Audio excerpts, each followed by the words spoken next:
Welcome to पमिता AI world 18। मेरा नाम पमिता सिंह कंडारी है और मैं आपका यूट्यूब चैनल पमिता एआई में स्वागत करती हूँ। और जैसे कि मैंने आपको अपनी पिछली 2 वीडियोस में ये सब पढ़ाया है, क्या पढ़ाया है, जो दूसरा टॉपिक है लीनियर अलजेब्रा का, लीनियर कॉम्बिनेशन, स्पेन और बेसिस, ये सब मैंने आपको पढ़ाया है। इसमें मैंने आपको स्पेन पढ़ा दिया, स्पेन किसे कहते हैं, ठीक है। मैंने आपको ये भी बता दिया कि लीनियर कॉम्बिनेशन किसे कहते हैं, और मैंने आपको ये भी बताया कि कैसे हम अलग अलग तरीके से इसकी 2 अलग अलग घटनाएं होती हैं, 3 डायमेंशनल और 2 डायमेंशनल की। और इस वीडियो में मैं आपको पढ़ाने वाली हूँ कि लीनियरली डिपेंडेंट वेक्टर्स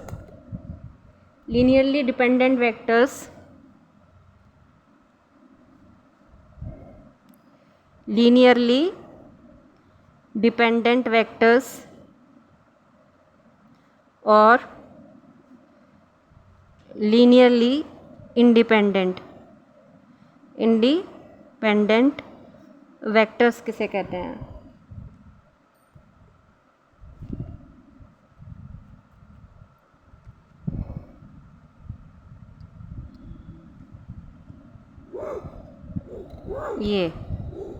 ये किसे कहते हैं, ठीक है।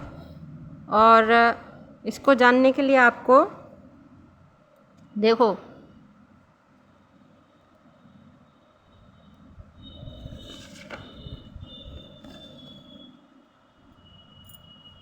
हमने क्या बोला था कि स्पेन किसे कहते हैं। स्पेन क्या होता है, v और w 2 वेक्टर हैं, उनके जितने भी लीनियर कॉम्बिनेशन बनेंगे, यानी कि जितने भी स्पेस में उनके सेट बनेंगे वेक्टर्स के, उनके लीनियर कॉम्बिनेशन को ही हम, यानी अलग अलग सेट बनते रहेंगे, उन्हीं के लीनियर कॉम्बिनेशन को हम v वेक्टर और w वेक्टर का स्पेन कहते हैं, ठीक है। और लीनियर इंडिपेंडेंट वेक्टर्स वो होते हैं जो इस स्पेन को, किसके स्पेन को, जो लीनियर कॉम्बिनेशन है v और w के वेक्टर्स के, ठीक है, उसके स्पेन को चेंज नहीं करते। जो वेक्टर्स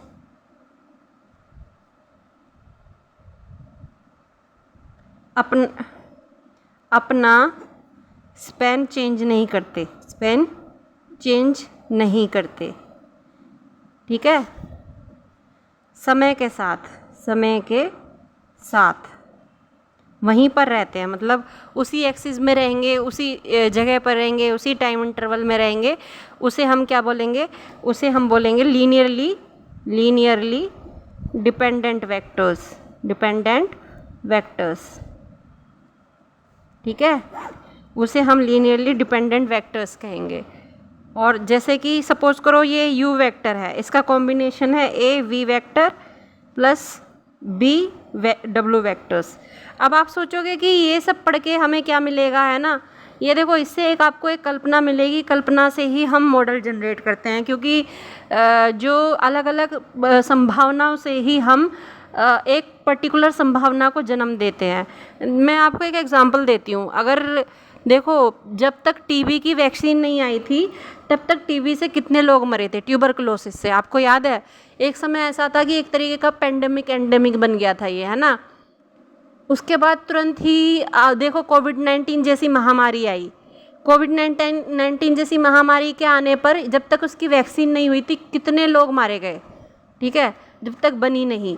अगर आर्टिफिशियल इंटेलिजेंस का एक तरीके का फ़ायदा वहाँ होता है कि जो काम वैक्सीन बनाने के लिए कम से कम नहीं तो 8-10 सालों में जो काम हो सकता था, इसी वेक्टर्स की मदद से। वेक्टर्स क्या है, जैसे ट्यूबरकुलोसिस या कोविड-19 के जो पेशेंट्स की पीछे की हिस्ट्री देखी जब डॉक्टर्स ने, रिसर्चर्स ने, तो उन्होंने उस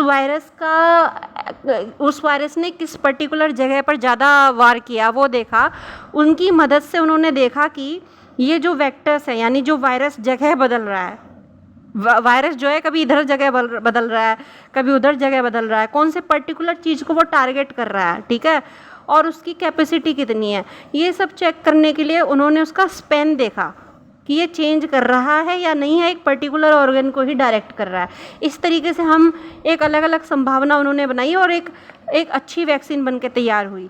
यही कारण है कि हमें आर्टिफिशियल इंटेलिजेंस, कृत्रिम बुद्धिमत्ता इस तरीके से हमें हेल्प करती है कि जो काम हम 10 साल में कर सकते हैं वो काम हम 2 साल में कर सकते हैं with the help of these vectors. ये वेक्टर्स एक तरीके से आपको ये समझ लो कि अगर हम मेडिकल फील्ड में इसका उपयोग करें तो हम वायरस, बैक्टीरिया और फंगस, इन सब के और पीछे की हमें मेडिकल हिस्ट्री पता हो, डाटा पता हो कि इनका पेशेंट्स का जो मरे हैं उससे या फिर जो इफ़ेक्टेड हुए हैं, तो उनकी मदद से हम ये जो वेक्टर्स हैं ये अपना स्पेन कहाँ बदल रहे हैं, कैंसर हो गया, एड्स हो गया, तो ये ऐसी ऐसी लाइलाज बीमारी है जिनकी हमारे पास दवा नहीं है। तो अगर हम इनका मदद लेंगे, आर्टिफिशियल इंटेलिजेंस की, डाटा साइंस की मदद लेंगे, तो हम ये समझ सकते हैं with the help of this vectors कि ये किस पर डिपेंड कर रहे हैं, इनका सोर्स ऑफ ओरिजिन क्या है, ये किधर को वार कर रहे हैं, किधर को वार नहीं कर रहे हैं।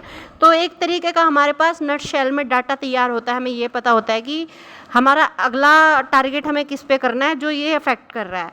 तो इस तरीके से हम इसको समझना बहुत ज़रूरी है आर्टिफिशियल इंटेलिजेंस को, ठीक है। इसीलिए मैं आपको ये सब पढ़ा रही हूँ कि ये हर फील्ड में यूज़ होता है, ये मेडिकल में ही नहीं, ये मैकेनिकल इंजीनियरिंग में भी यूज़ होता है, मतलब आप सेल परचेज में भी यूज़ कर सकते हो। और एक जीता जागता उदाहरण तो आप फ्लिपकार्ट, अमेजोन, इन सब में भी आर्टिफिशियल इंटेलिजेंस का डाटा कलेक्शन का इस्तेमाल देख ही रहे हो, ठीक है। तो इस तरीके से ये हम यूज़ कर सकते हैं। तो लीनियर डिपेंडेंट वेक्टर्स किसे कहते हैं? लीनियरली डिपेंडेंट वेक्टर्स इसे कहते हैं कि जब वेक्टर्स अपना स्पेन चेंज नहीं करते समय के साथ, उसे हम लीनियर डिपेंडेंट वेक्टर्स कहते हैं, ठीक है। ये बदल नहीं रहे जगह को, किसकी जगह को, वी वेक्टर और डब्ल्यू वेक्टर के स्पेन को बदल नहीं रहे। लेकिन जैसे ही किसी वेक्टर ने किसी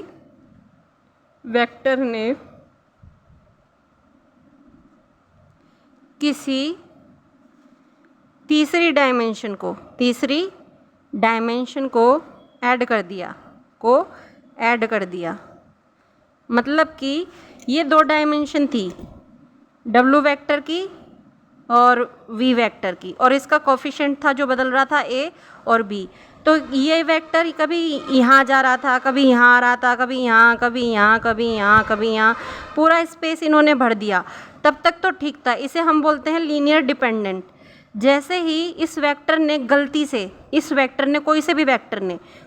ने गलती से यहाँ एंट्री मार दी, यहाँ पर, जैसे हम एग्जाम्पल में दे दूँ कि जैसे कि आतंकवादियों का एग्जाम्पल ले लो, घुसपैठियों का, जिसे हम आजकल घुसपैठिए, रोहिंग्या पोहिंग्या बोलते रहते हैं, ये जब तक अपने देश में उत्पात मचाते थे तब तक ठीक है ना। गलती से ये यहाँ घुस गए, किसकी टेरिटरी में, जैसे बांग्लादेश के वेस्ट बंगाल में गलती से घुस गए, तो उन्होंने अपनी सीमा पार कर दी, सीमा पार करके उन्होंने क्या करा, एक नया डायमेंशन यहाँ बना दिया।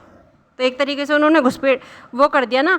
अब ये अपनी टेरिटरी से अलग हो गए यहाँ पर, तो अब जब ये अपनी टेरिटरी से अलग हो गए, यानी कि एक इन्होंने ये जेड एक्सिस में एंट्री ले ली, जो जेड एक्सिस इनकी डायमेंशन है ही नहीं, जो इनका एरिया है ही नहीं, वहाँ ये घुस गए पागलों की तरह, ठीक है।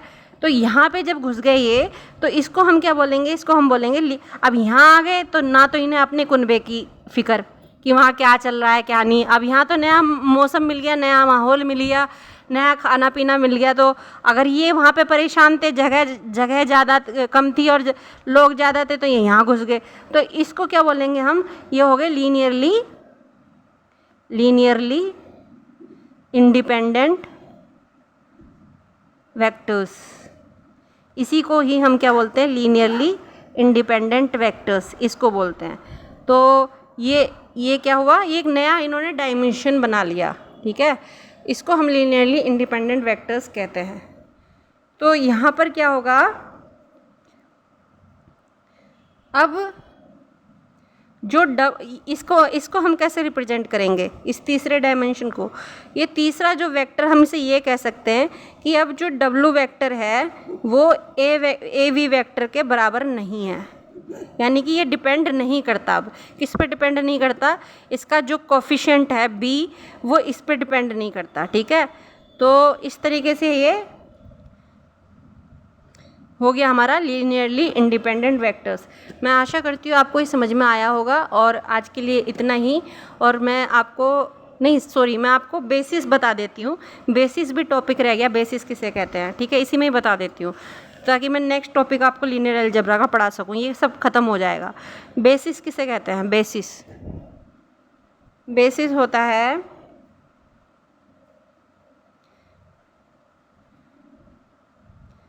बेसिस ऑफ ए वेक्टर, मतलब vector is a set of linearly independent vectors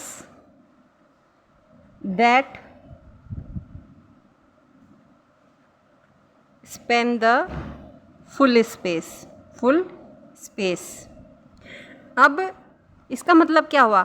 basis वो होता है जो जिन्होंने अपने देश से गद्दारी करके, इधर इन्होंने क्या करा, वेक्टर्स ने अपनी कुनबे से गद्दारी करके किसी और एरिया में चले गए और वहाँ जाकर अपना अलग ही वो बना लिया, मतलब जगह बना ली और उस पूरी जगह को फिल कर दिया। तो इन्होंने क्या करा, अपना एक बेसिस बना लिया, एक आधार बना लिया। इसे ही हम बेसिस बोलते हैं, जो मैथ्स में और फिजिक्स में यूज़ होता है। ठीक है, तो आज के लिए इतना ही। मैं आशा करती हूँ आपको समझ में आया होगा लीनियर कॉम्बिनेशन किसे कहते हैं, वेक्टर्स किसे कहते हैं और लीनियर डिपेंडेंट इंडिपेंडेंट वेक्टर्स किसे कहते हैं। ये बहुत इंपॉर्टेंट टॉपिक था और ये बहुत टफ था समझने में, और मुझे लगता है टेक्निकल के भी बहुत से बच्चे अभी तक इसको नहीं समझ पाए होंगे कि ये होता क्या है एक्चुअली में, लेकिन आज कुछ समझ पाए होंगे कि ये होता क्या है। मैं आशा करती हूँ आप सबको ये समझ में आया होगा। अगर आपको समझ में आया तो प्लीज़ लाइक और सब्सक्राइब कीजिएगा। धन्यवाद।